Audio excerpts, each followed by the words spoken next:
In the part we did before, the poet John Keats described the qualities of beautiful thing and the yardsticks to measure a thing so that it can be decided that whether a thing is beautiful or not. So now the poet John Keats gives us the list of such things which are fit to be called beautiful, or the things which have all those qualities which are necessary for a thing to call it beautiful. By so far, we have seen that he has included in his list of beautiful things the sun, the moon, old and young trees which give shade for small animals from sun, and such are daffodils with the green world they live in.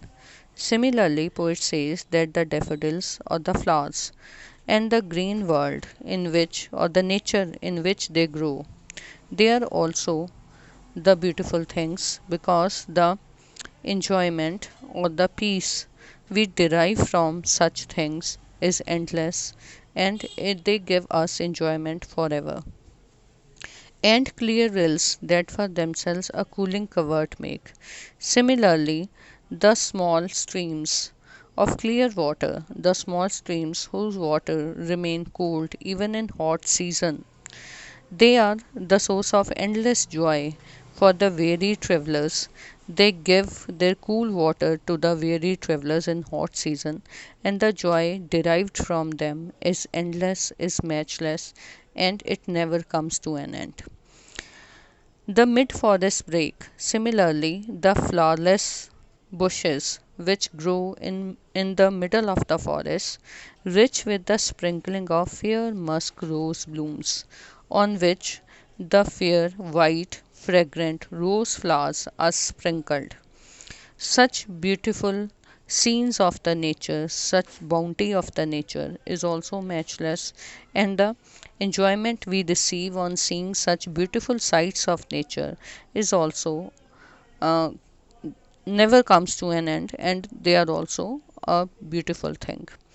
And such too is the grandeur of dooms. Similarly, poet says that the death of great people of all times is also a thing of beauty.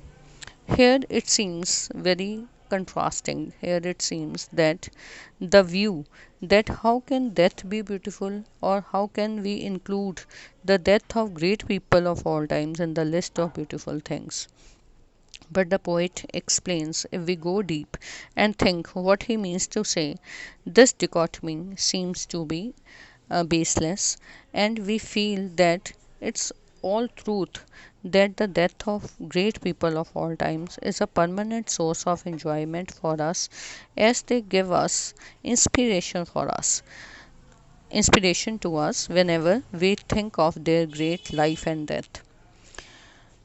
All lovely tales that we have heard or read. Similarly, the poet says that all the beautiful stories or the pieces of literature that we go on reading and hearing generation after generation, they are also beautiful things. All these things, according to poet, is an endless fountain of immortal drink. All these things the poet calls endless fountain of immortal drink. Immortal drink means the drink which is immortal and which gives us joy, life, health forever. And this immortal drink is pouring unto us from heaven's brink. And the presence of beautiful things in the world is a gift for God on the earth for us to enjoy. So, poet says that these things are the source of immortal drink, and this immortal drink is poured over our heads from the heaven's brink itself.